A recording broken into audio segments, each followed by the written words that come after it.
Gente, bora conversar um pouquinho? Sério, preciso abrir meu coração aqui com vocês e conversar sobre algumas coisas bastante importantes. Bom, já vi vários jovens e adolescentes falando assim: essa vida de cristão é muito difícil, porque eu não posso fazer isso, não posso fazer aquilo, não posso falar o que eu quero, não posso fazer o que eu quero, não posso ir onde eu quero, não posso viver do jeito que eu quero. Muito chato e difícil ser crente, não quero mais. Pois é, essa é a grande questão. Enquanto a gente ficar baseando o nosso cristianismo entre o que pode e o que não pode, a gente vai viver uma fé completamente esmorecida. Não vai ter vida, vai ser um negócio sem graça, chato, robótico, superficial. Consegue me compreender? Pois é, então o que a gente faz? Gente, é um negócio movido por amor. A fé movida por amor não é algo que você se esforça para fazer a vontade de Deus. É algo que simplesmente você faz porque você está acostumado, porque isso é bom, porque isso é prazeroso, porque isso é automático para você. Um exemplo muito claro disso, deixa eu abrir essa janela aqui, na verdade eu quero fechar a janela e abrir a cortina, ok? Pronto, consegui. Vou dar um exemplo muito prático para você. Por exemplo, se você ama a sua mãe. Nossa, eu amo a minha mãe. Amo.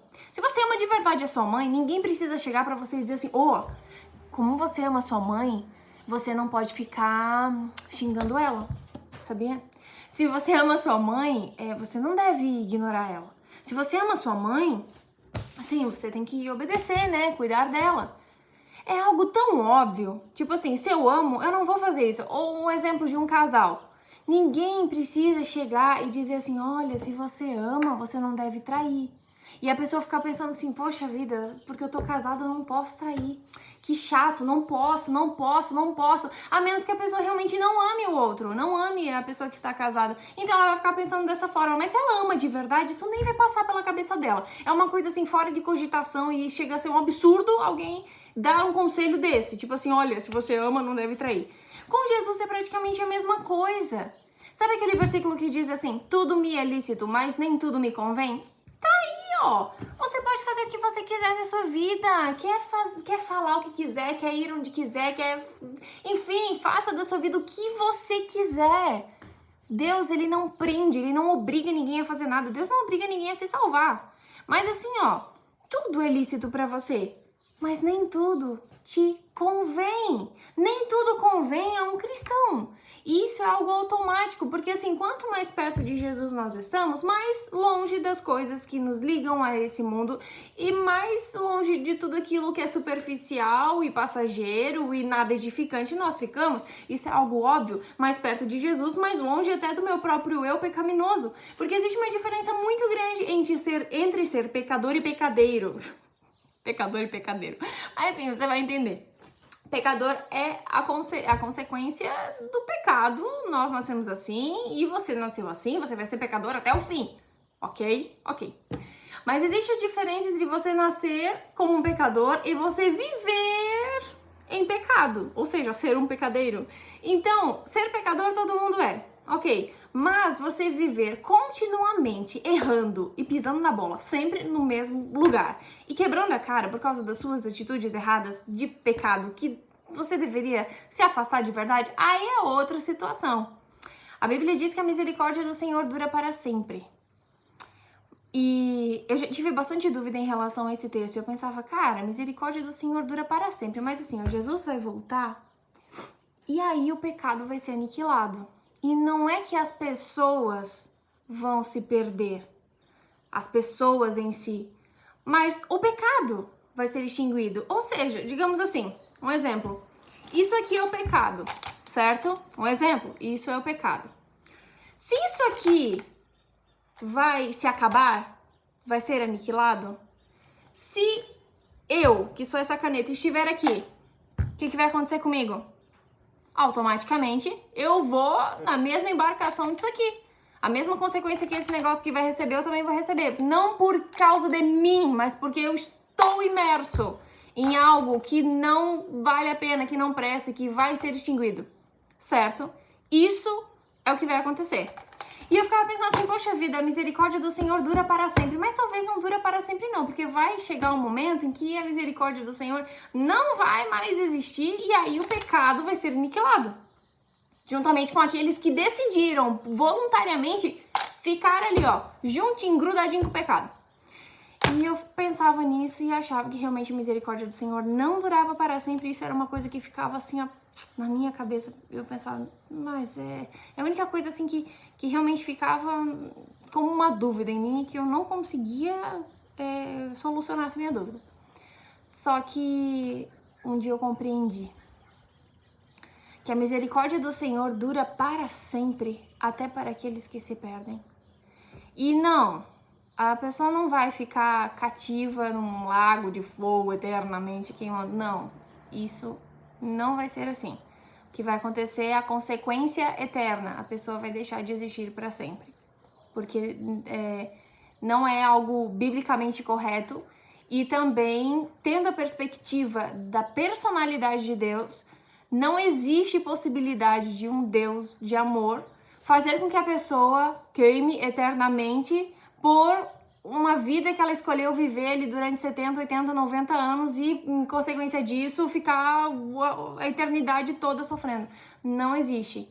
A questão é morrer para sempre. Vai deixar de existir para sempre. O pecado vai ser aniquilado e ponto. Porque senão isso não seria um ato de misericórdia de Deus. Porque imagina a pessoa lá salva na nova terra e lembrando que o seu parente está lá queimando eternamente. Isso não vai acontecer. A gente precisa realmente estudar a Bíblia nos seus originais e pegar o texto de acordo com o seu contexto para gerar realmente um pretexto de acordo com o que realmente a Bíblia fala sobre isso, pegando um texto aqui e um texto ali sobre o mesmo assunto e chegando nessa conclusão óbvia. Bom, mas a questão é que a misericórdia do Senhor dura para sempre, inclusive para aqueles que vão deixar de existir para sempre, para aqueles que vão morrer, né? O sono da morte ali eternamente, não vão mais existir, porque Deus não obriga ninguém a se salvar. E seria muito ruim alguém ter que ser obrigado a casar com alguém que não gosta. Pensa que ruim isso, você ser obrigado a estar cativo numa realidade, a morar com alguém, a viver para sempre ao lado de alguém que você não gosta, que você não conhece, que você não tem afinidade, que você não tem amizade, que você não tem nada a ver com essa pessoa, que você não conversa com ela, que você não quer saber dela. Isso é terrível. Então, assim, ó, um ato de misericórdia de Deus também é permitir que, bom, se essa pessoa realmente não quer viver ao lado do Senhor eternamente, tudo bem, é a escolha dela. Então, ela vai deixar de existir para sempre. E a misericórdia do Senhor realmente dura para sempre. Por isso que eu falei sobre tudo isso lá no começo. Tudo me é lícito, mas nem tudo me convém. Sabe, vai muito da sua certeza de onde você veio, o que você faz aqui, para onde você vai. Se você tiver muito bem fixado no seu coração e na sua mente as respostas dessas perguntas, a vida toma uma proporção e um rumo completamente diferente do geral da humanidade, da população. Porque nós sabemos que o nosso lar não é aqui. E a Bíblia mesmo diz que se a nossa esperança se limitar apenas para essa terra, nós somos os mais infelizes de todos os homens. Portanto, você pode fazer tudo o que você quiser. Não se prenda a que pode ou que não pode. Mas lembre-se de que por amor a Jesus, nem tudo te convém.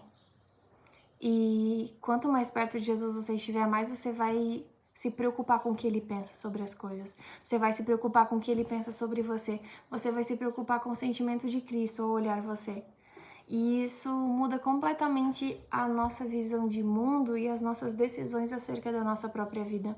Nós não iremos mais enxergar a Bíblia como um livro de regras, mas como uma carta de amor que nos protege, que nos orienta e que nos mostra o caminho da vida, realmente. É o nosso GPS perfeito que, de fato, não precisa de atualização. É o GPS perfeito que não erra, que não vai te levar pro meio do mato e vai dizer, aqui você chegou no seu destino, e você vai ficar tipo, não é aqui. Não, é a bússola correta. É o GPS perfeito.